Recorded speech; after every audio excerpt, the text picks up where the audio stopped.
ये आकाशवाणी का दिल्ली केंद्र है। प्रस्तुत है हमारा साप्ताहिक कार्यक्रम गांधी चर्चा।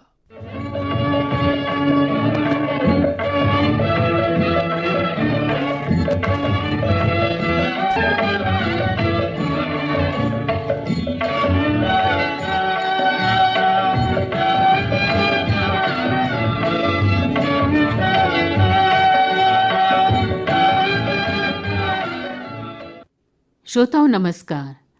गांधी चर्चा के इस अंक में आपका स्वागत है। गांधी चर्चा के पिछले अंक में आपने सुना था भूतपूर्व राष्ट्रपति डॉक्टर जाकिर हुसैन से की गई विशेष बातचीत, जो कि महात्मा गांधी से जुड़े उनके अनुभवों पर आधारित है, उसका पहला भाग। आइए आज के अंक में सुनते हैं दूसरा और अंतिम भाग। अच्छा डॉक्टर साहब, फिर उसके बाद पहली दफ़ा आपने तकरीर सुनी, इसके बाद फिर दोबारा आप कब कैसे मिले उन्हें? दोबारा उसके बाद फिर हाँ। आगे भी तो उससे कई दफ़ा आप मुलाकात हुई उनके पास। उन्होंने जब तहरीक शुरू की नॉन कोऑपरेशन की, हाँ। तो उस वक्त देखिए, नॉन कोऑपरेशन की तहरीक में भी ऐसे ही हुआ, थोड़ा सा गोया बीच में पर्दा रहा। और मुझे अब खुशी होती है कि मेरी उनसे जो परिचय हुआ थोड़े थोड़े पर्दे के साथ हुआ, तो मुझे थोड़ा थोड़ा करके उनकी तरफ बढ़ने का मौका मिला। वो ये हुआ कि अलीगढ़ यूनिवर्सिटी में वो तशरीफ़ लाए। नॉन कोऑपरेशन जब शुरू हुआ तो अली बरदरान ने उनसे ये कहा कि साहब, आप बनारस में या दूसरी जगह नॉन कोऑपरेशन का कहेंगे लड़कों से, तो उससे पहले हमारे लड़कों से कहिए। हमारे लड़के जोशील हैं और हम चाहते हैं कि ये फ़ख्र हमको हो रही है। वो साथ साथ उन लोगों का साथ था। वो वहाँ आ गए। मैं भी था, अलीगढ़ में उस में पढ़ता था, मैं सीनियर स्टूडेंट्स में था, थोड़ा बहुत मेरा असर भी था। मैं यूनियन का वाइस प्रेसिडेंट रह चुका था, इसलिए लोग मेरे कुछ मानते थे। लेकिन मैं बहुत बीमार था और मैंने अपने जहन में ये सोचा था कि मैं अपनी तो किसी तरकीब से पढ़ाई ख़त्म कर लूँ, इसलिए कि मैं एमए फाइनल में था और एलएलबी में। तो मैं चाहता था कि मैं अपना इम्तहान पास कर लूँ, उसके बाद देखूंगा कि इसमें शरीक हूँ कि ना हूँ। बीमार बहुत था, तो अपने को दिखाने के लिए दिल्ली आना चाहता था डॉक्टर अंसारी साहब से, जो मेरे मेहरबान थे। तो उन्होंने मुझे जो तारीख दी वही तारीख थी जिस दिन गांधी जी अलीगढ़ आ रहे थे। तो मुझे बड़ा कुछ हुआ कि भाई बीमार भी ज़्यादा हूँ, जाना भी चाहिए। लेकिन मैंने वाइस प्रेसिडेंट से बात की कि भाई ऐसा कीजिए कि मीटिंग रात में कीजिएगा, तो मैं रात तक वापस आ जाऊँगा, मैं उसमें शरीक होना चाहता हूँ। खैर, रात को जो पहुँचा तो स्टेशन पे मेरे दोस्त मुझे लेने के लिए आए बहुत से, और बड़े खुश सबने ये कहा कि, तो मैंने सबसे पहले ये पूछा कि भाई मीटिंग कब है? उन्होंने कहा मीटिंग तो हो गई, मीटिंग तो दिन में ही। मैंने कहा क्या हुआ? कहने कुछ भी नहीं हुआ। वो तो सब हंसी में उड़ गया मामला। और गांधी जी आए थे, किसी ने कुछ नहीं किया, वो फलां साहब आए थे, बहुत से लोगों को उन्होंने जमा कर लिया था। उन्होंने मुखालिफत की, उन्होंने कहा कि ये नहीं हो सकता और स्टूडेंट से कहना ठीक नहीं है, और लोगों पर कोई उसका असर नहीं हुआ। गांधी जी चले गए। अली बरदरान तो अभी ठहरे हैं, लेकिन गांधी जी चले गए। तो मुझे ऐसा सन्नाटा हो गया, मुझे बहुत तकलीफ हुई। वो भी यही कि मैं समझता था कि ये आदमी तो ठीक कहता है, जो काम करने की शुरू कह रहा है और जो हमसे अपील कर रहा है वो तो ठीक कर रहा है। हम कर सकें या न कर सकें इस वक्त, वो तो ठीक और बात है, आदमी अपनी अपनी खुदगर्जी से देखता है, लेकिन वो बात ठीक कह रहा है। अगर वो ठीक कहा है सबसे और किसी ने नहीं किया उसे, तो ये तो बड़ी शर्म की बात है, वो बड़ी बुरी बात है। भाई सच को थोड़े लोग मदद करने लगे या अच्छे काम में लग जाएं तो दूसरे लोग कुछ बच सकते हैं थोड़ी देर के लिए, लेकिन ये कि हम बच जाएं, दूसरा बच जाए, सभी बच जाएं, हंसी में उड़ा दें, तो ये तो ठीक नहीं होना चाहिए। तो मेरे दिल को बहुत दुख हुआ। मैंने किसी से कुछ कहा नहीं, लेकिन मैं समझता हूँ कि मैंने स्टेशन पर ये फैसला कर लिया कि मैं तो चल शरीक हो जाऊँगा। खैर, मैं आया तो कुछ लोगों से मिला, कुछ मुझसे मिलने के लिए आया, कहने के लिए, जिनको मेरी तरह बुरा लगा था। खैर, दूसरे दिन हमने कोशिश की तो एक मीटिंग हुई स्टूडेंट्स की, उसमें अली बरदरान भी आया, उन्होंने तकरीर की। तो उसमें ये तय हो गया कि हमको ज़रूर नॉन कोऑपरेशन करना चाहिए। और मुझे वहाँ नौकरी भी मिल गई थी स्टूडेंट टीचर की हैसियत से। मैंने नौकरी अपनी छोड़ी और लोगों ने छोड़ी, और हम लोगों ने कहा कि हम छोड़ दें। लेकिन साथ साथ हमने ये कहा कि अगर ये ख़राब है तालीम और ये शैतानी तालीम है, तो हमको अच्छी तालीम का इंतज़ाम करना चाहिए। और हम अगर कोई दूसरी जगह खुली जाए तो उसमें हम जाने को तैयार हैं, और हमारे जो टीचर्स हैं, वो जो छोड़ रहे वाले थे, वो उसमें काम करने को तैयार हैं। तो ये बात वहाँ रेजोल्यूशन पास हो गया, हमने भी उसकी तायद की। अब साहब जो साहब का पढ़ा गांधी जी से, तो ये कि अली बरदरान ने उनसे कहा कि ये तो नहीं हो सकता, हम तो चाहते हैं कि वॉलंटियर्स आएँ। और आपने भी यही कहा था, आपने जाके इनसे जो अपील की थी वो ये कहा था कि तुम लोग वॉलंटियर होकर बाहर निकल आओ, नेशनल वर्क करना है। और ये इन्होंने क्या किस्सा लगाया कि दूसरा इंस्टीट्यूशन खोलो, हमसे दूसरा इंस्टीट्यूशन कैसे खुल सकता है, और ये कंस्ट्रक्टिव वर्क है, ये हम नहीं कर सकते, रिवोल्यूशन का ज़माना है।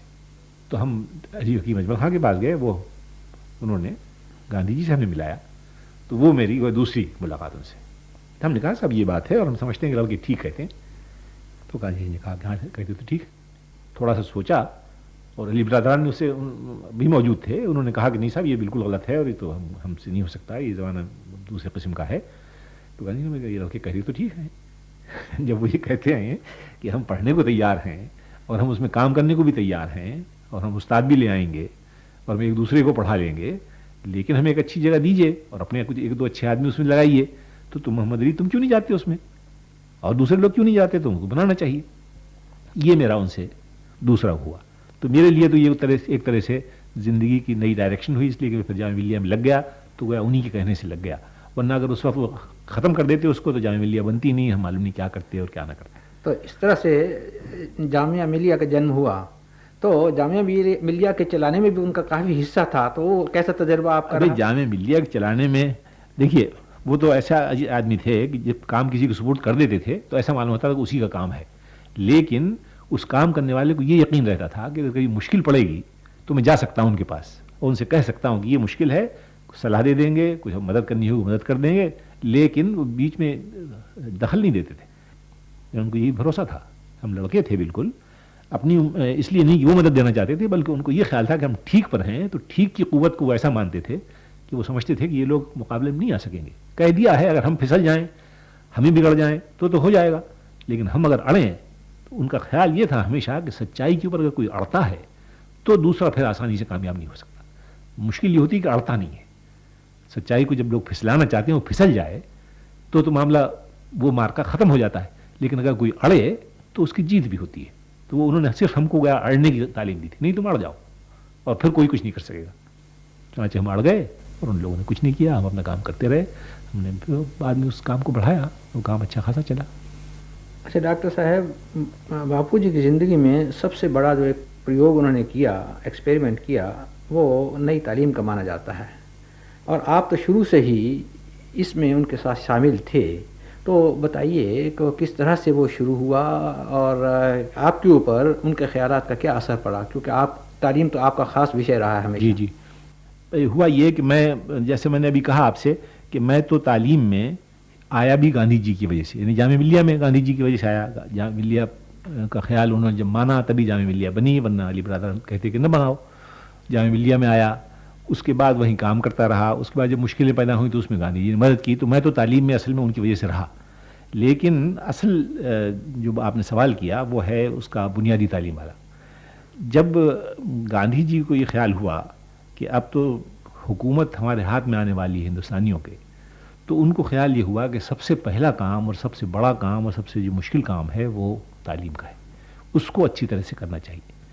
तो उन्होंने एक कॉन्फ्रेंस बुलाई, नेशनल एजुकेशन की कॉन्फ्रेंस बुलाई, और उसमें उन लोगों को सबको बुलाया जो ऐसे इंस्टीट्यूशंस में काम करते थे जिनको अंग्रेज़ों से कोई संबंध नहीं था। वो ज़माने में नेशनल इंस्टीट्यूशंस कहलाते थे, कौमी तालीम गाहें। तो उसने मुझको भी बुलाया और मेरे बाद साथियों को भी बुलाया, और उसमें उन्होंने पहली मरतबा ये बुनियादी तालीम का ख्याल पेश किया कि बच्चों की तालीम के लिए उन्होंने कोई उम्र नहीं बतलाई थी कि बच्चों की तालीम जो कि स्टेट की तरफ से हो, हुकूमत की तरफ से हो, मुफ्त हो, और जिस पर मजबूर किए जाएं बच्चे की वो तालीम लें, वो तालीम हाथ के काम के द्वारा होनी चाहिए। दूसरी बातों को उन्होंने कुछ नहीं कहा था। उन्होंने कहा था कि ये जो तालीम स्टेट दे और मुफ्त दे और जिस पर मजबूर करे, वो तालीम हाथ के काम के द्वारा होनी चाहिए, और उस तालीम का खर्च उस तालीम के अंदर से निकल सकना चाहिए। ये उनका बेसिक ख्याल था, ये उन्होंने उसमें कॉन्फ्रेंस में पेश किया। और बहुत बीमार थे, मुश्किल से आवाज़ सुनाई देती थी, माइक्रोफोन पर भी आवाज़ नहीं आ रही थी, और ऐसा लगता था जैसे कि वो अपनी कौम को वसीयत कर रहे हैं। बहुत दिल पर असर हुआ, लेकिन दिल पर असर होने के बावजूद मुझे ऐसा लगा कि अगर गांधी जी हमसे ये बात कहकर चले जाएं और ये लोग जो यहाँ उनकी बात सुन रहे हैं और जिस तरह सुन रहे हैं, तो मुझे डर है कि वो बात आगे बढ़ेगी नहीं, इसलिए कि वो तो बस कहते हैं गांधी जी कह रहे हैं इसलिए ये करना चाहिए, तो उन्हें तो पूरा पूरा ये भी नहीं मालूम होगा क्या करना चाहिए। तो ये कह देना कि हाथ के द्वारा होगा ये तो काफ़ी नहीं है, ये तो मालूम होना चाहिए किस तरह होगा, उसके साथ और क्या चीज़ होगी, किस तरह उसका फैलाव होगा, कितने दिन की तालीम होगी, बहुत सी चीज़ें उस पर आती हैं। तो ये लोग इस वक्त कोई पूछता नहीं है इनसे, और ख़ुद अपनी तरफ से भी नहीं कहता, ये समझ कर कि शायद ये उनके ख्याल के ख़िलाफ़ हो। तो मुझे ये अच्छा नहीं लगा, और अदब की वजह से मैं चुप रहा पहले। और हमारे जो दोस्त थे केटी शाह, वो ज़रा हमसे ज़्यादा तेज़ थे, उन्होंने कुछ कहा कि ये ख्याल ठीक नहीं है। उन्होंने तो लेबर प्रोडक्टिव वर्क की मुखालफत शायद की, लेकिन की तो मुझे ये अच्छा लगा कि भाई इसके माने ये है कि यहाँ कुछ अब बातचीत होगी। ऐसा नहीं है कि गांधी जी ने कुछ कह दिया, लोगों ने समझा भी नहीं ठीक तरह से और मामला खत्म हो गया, फिर अपनी अपनी लोग कहेंगे कि ये उनका मतलब था, ये उनका मतलब था। तो किसी ने कोई सवाल किया है तो गांधी जी कुछ उसका जवाब देंगे तो उससे बात समझ में आएगी, तशरीह का मौका मिलेगा। तो उस बेचारे ने जो कहा कि ऋषा ने, तो लोग बहुत खफा हुए बहुत खफा हुए कि ये क्या है, और बिल्कुल तुम्हें यकीन नहीं है और तुमको बिल्कुल गांधी जी के कहने पर नहीं है, और ये गांधी जी ने वैसी बात कही है पहले। तो मुझे ये बात अच्छी नहीं लगी और मैंने सोचा कि मुझे भी कुछ कहना चाहिए, ईमानदारी का तकाज़ा था, कुछ कहना चाहिए। तो मैंने कहा भाई ये के टी शाह साहब ने जो कहा है वो बात मुझे ठीक नहीं मालूम होती है। उनका ख्याल ये जो है कि स्लेव लेबर हो जाएगी, उनका ख्याल ये जो है कि काम का हाथ का काम ठीक नहीं है तालीम के लिए, और उनका ख्याल ये कि सेल्फ सपोर्टिंग बिल्कुल ही नहीं होना चाहिए। ये सब चीज़ें मुझे ठीक नहीं लगती हैं और गांधी जी ने कहा है वो मुझे ठीक लगता है। लेकिन मुझे बहुत खुशी है कि के टी शाह ने ये कहा, इस वास्ते कि मालूम तो हो कि इसमें क्या क्या पहलू हैं। जो ख्याल के टी शाह को आया है वो हमारी कौम में बहुत को आ सकता है और बहुत से लोग उससे इसके खिलाफ हो सकते हैं। गांधी जी को उसके कहने का मौका मिलेगा, या गांधी जी नहीं कहेंगे तो हम आप कहेंगे, लेकिन खाली मुंह बंद कर देने से तो नहीं होता। और जो बातें मेरी समझ में आई, ये बात कि इसको डेवलप करने की ज़रूरत है, इसको सोचने की ज़रूरत है कि किस किस तरह से होगा। तो गांधी जी सर हिलाते रहे, लेकिन ऐसा मुझे लगा कि लोगों को ये भी अच्छा नहीं लगा। तो मैंने आखिर में यही कहा था कि गांधी जी मुझे तो ऐसा लगता है कि ये यहाँ जितने सब मोमिन हैं उनमें मैं एक मुर्तद हूँ जो हट गया है अपने ईमान से। तो ऐसा तो शायद नहीं है, मैं समझता हूँ कि ठीक है इस बात का कहना, इसलिए कह रहा हूँ। खैर गांधी जी ने कुछ जवाब नहीं दिया मेरा, और 2-3 बातें हुई और देर हो चुकी थी, तो इस वास्ते मीटिंग ख़त्म हो गई। शाम की मीटिंग में वो नहीं आए, उनका ख़त आया और उसमें उन्होंने कमेटी की तजवीज़ की कि कमेटी बनाई जाए जो कि इस आइडिया को, इस ख्याल को देखे और इसको फैलाए और उसके ऊपर रिपोर्ट दे और सिलेबस बनाए उस तालीम का। तो उस कमेटी में मुझे उन्होंने रख दिया और उसका मुझे चेयरमैन बना दिया। तो मैंने देखा कि उन्होंने तो मोमिनों के ऊपर काफिर को, मुर्तद को प्रेसिडेंट बना दिया। खैर मैंने उसमें काम किया और उन लोगों के साथ काम किया जो उस वक्त समझते थे कि मैंने गलत किया है, और साल हमने काम किया और भाइयों की तरह काम किया और खूब मेहनत से काम किया। और मैं ये समझता हूँ कि उस वक्त उस बेसिक एजुकेशन कमेटी ने जिस तरह काम किया था, मेरे इल्म में तो, मैं तो बाद में अब सारे उस वक्त से लेकर अब तक 85 ही कमेटियों में काम किया है मैंने कोई कमेटी ऐसी नहीं देखी जिसने उस तरह काम किया। उस कमेटी ने अपने पूरे काम पर शायद 350 रुपये खर्च किए थे और उसमें सफ़र भी किया था। उसने गए भी थे लोग, 3rd क्लास में इधर से गए भी थे, वारधा से भी आना पड़ता था, अलीगढ़ से दिल्ली, उस पर 350 रुपये खर्च हुए थे। और उस रिपोर्ट पर गौर करने के लिए एक स्टेट ने लाखों रुपया खर्च किया है एक स्टेट ने। मतलब यह है कि गांधी जी के असर की वजह से उस कमेटी ने बहुत मेहनत से काम किया। और मुझे याद है उसमें काम करने वालों का हाल, जो गांधी जी को मैंने बयान भी किया, वो बहुत खुश हुए। मसलन आशा देवी हैं कि वो सिलेबस बनाकर लाती थी, वो कमेटी देखती थी, वो कहती थी कि ये तो ठीक नहीं है, तो उसी जगह फाड़ दिया जाता था, वो फिर बना के लाती थी। यानी किसी शख्स को ऐसा नहीं हुआ कि मैंने बनाया इसलिए ये ले लिया जाए। एक आदमी ने 4-4, 3-3 जगह पूरे डिटेल में बनाया है, वो काम किया है जो बाकी कमेटियों में मैंने देखा कि लोग करते ही नहीं है। ऐसी कमेटी उन्होंने जिन्होंने हमारे काम के, हमारे उसूलों को बुरा माना है, उन्होंने हमारे सिलेबस को लफ्ज़ बलफ्ज़ नकल कर लिया, इसलिए कि उसमें मेहनत पड़ती है। तो उसमें मैंने देखा कि लोगों ने 4-4, 5-5 बनाए और मंजूर नहीं हुए, तो किसी ने फिर देखा भी नहीं, और दूसरा जो मंजूर हुआ वो ले लिया गया।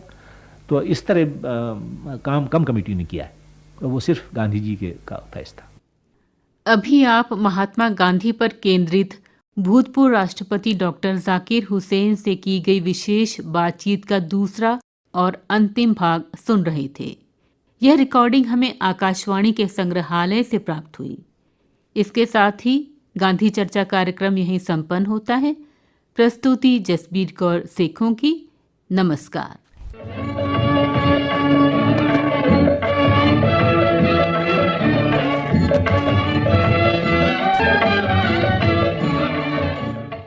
अभी आप सुन रहे थे हमारा साप्ताहिक कार्यक्रम गांधी चर्चा।